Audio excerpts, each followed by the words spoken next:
The impact of February's historic winter freeze took a tremendous toll on vegetation all over Texas and certainly here in the coastal bend. Many of the plants and vegetables that grow here weren't able to make it through the freezing conditions.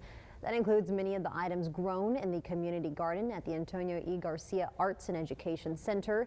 Well, today, Reliant Energy donated $50,000 to the mayor's Community Gardens Restoration Program to help get it back up and running.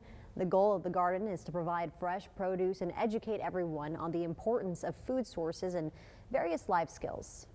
This is really bringing something back it's really needed. And again, it's not necessarily something that's always prioritized. And so we had a wonderful turnout, which shows that people are very much behind this and people need it.